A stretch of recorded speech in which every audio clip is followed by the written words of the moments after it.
seperti itu, maka subhanallah, sebenarnya cara sehatnya umat ini adalah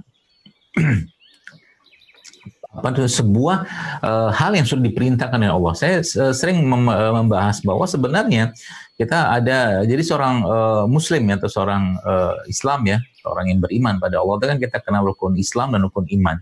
Ya, kalau dia rukun Islam ya, atau meyakini rukun Islam, maka Muslim namanya. Tapi kalau sudah masuk ke rukun iman, maka namanya mukmin, kan seperti itu.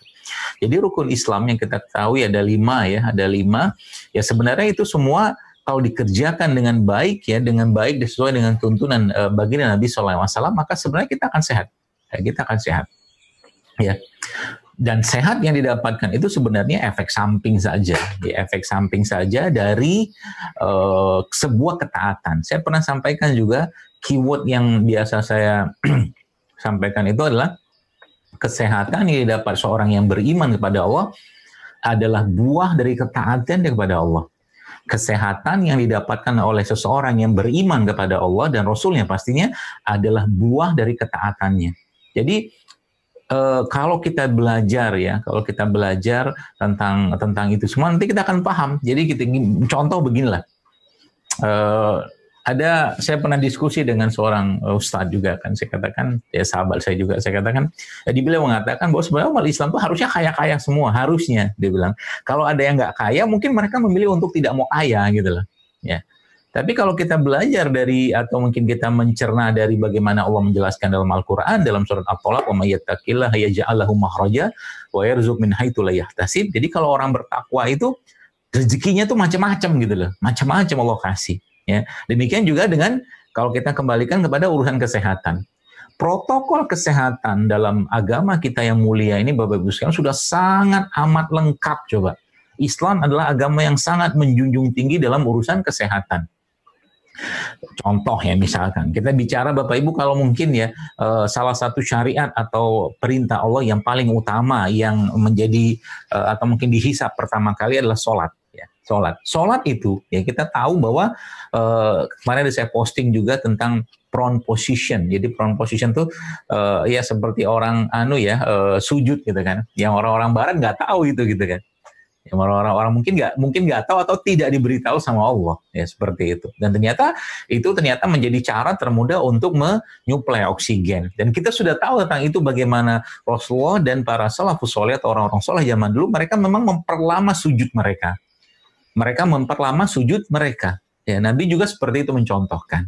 Jadi Masya Allah Tabarakallahnya, kalau di era seperti sekarang ini ya, kalau kita kembalikan ke bagaimana petunjuk Allah dan Rasulnya ya, tentang bagaimana cara menghadapi kesulitan, maka jawabannya Allah ada dalam Al-Quran. Ya Allah jelaskan dalam surat Al-Baqarah. Ya Allah jelaskan, ista'inu bis-sabri was-shalah. Mintalah pertolongan kepada Allah dengan sabar dan sholat. Seperti itu.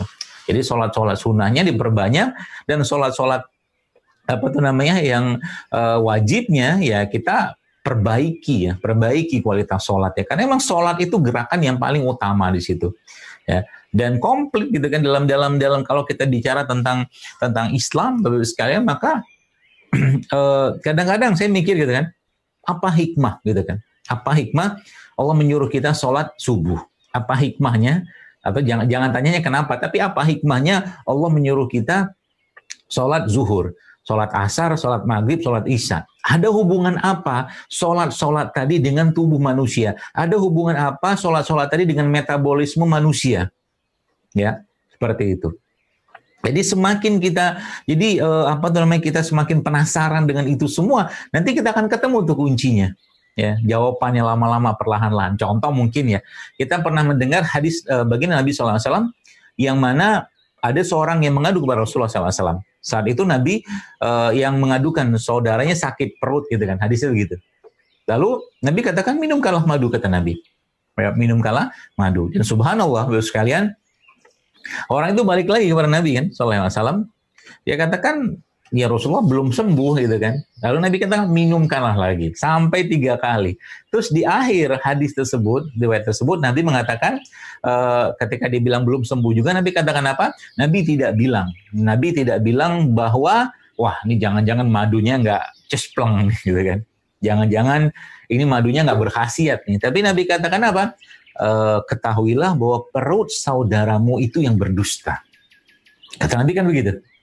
Ketahuilah bahwa perut saudaramu itu yang berdusta.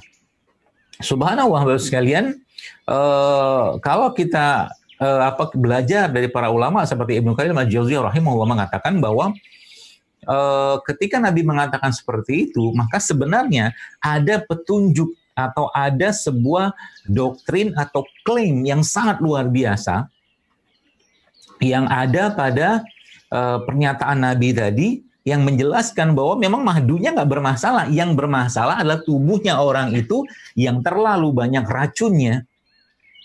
Ya, yang terlalu banyak racunnya, yang terlalu banyak sampah-sampahnya yang nggak cukup hanya sekedar dengan beberapa kali ngasih madu. Subhanallah kan? Jadi hal-hal seperti inilah Bapak Ibu sekalian yang menjadi katakanlah ya kalau kita mau meneliti tentang itu ya.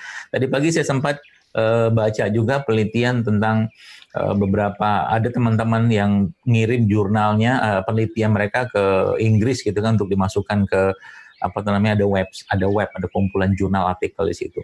Ya itu dijelaskan tentang pengaruh zikir ya, pengaruh zikir terhadap nyeri kronik pasca sesar. Hal seperti ini sebenarnya sudah terjadi. Imam satu tabi'in yang luar biasa yaitu Urwah bin Zubair yang merupakan anak dari Zubair bin Awam ya. Itu pernah menceritakan atau dalam sebuah asarnya beliau rahimahullah itu menceritakan bahwa Urwah bin Zubair sekalian pernah menderita satu penyakit namanya gorgorina. Jadi penyakit itu seperti ya busuklah kakinya. Kemudian saat itu oleh khalifah dipanggilkan tabib-tabib dan dia diminta mau dipotong kakinya. Ya, mau dipotong kakinya. Kemudian Bapak sekalian para tabib tadi mengatakan pada Urwah, ya untuk motong ini kamu harus minum khamar, harus minum alkohol dulu ya supaya nggak kerasa, supaya jadi bius atau anestesinya. Ya, apa jawaban dari Urwah bin Zubair rahimahullah? Dia katakan jelas tidak, ya orang seperti nggak bakal mau minum. Dia katakan apa? Dia katakan begini. Urwah mengatakan bahwa baik, gitu. Saya tidak akan minum itu, tapi Anda bisa potong kaki saya itu, ya. Ketika nanti Anda melihat saya berzikir dan wajah saya memerah, kata Urwah begitu.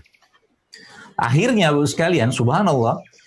Urwah berzikir, akhirnya tampaklah wajahnya memerah dan saat itu dipotonglah kakinya. Ya, itulah kekuatan zikir. Nah, sekarang masalahnya kan zikir yang dikerjakan oleh kita ya mungkin saya dan anda semua ini kan nggak terlalu banyak memberikan efek. Kenapa? Ya mungkin terlalu banyaknya sampah-sampah hati, sampah-sampah dosa, ya, atau mungkin sampah-sampah dalam tubuh sehingga tubuhnya pun nggak sehat, raganya nggak sehat dan hatinya pun nggak sehat.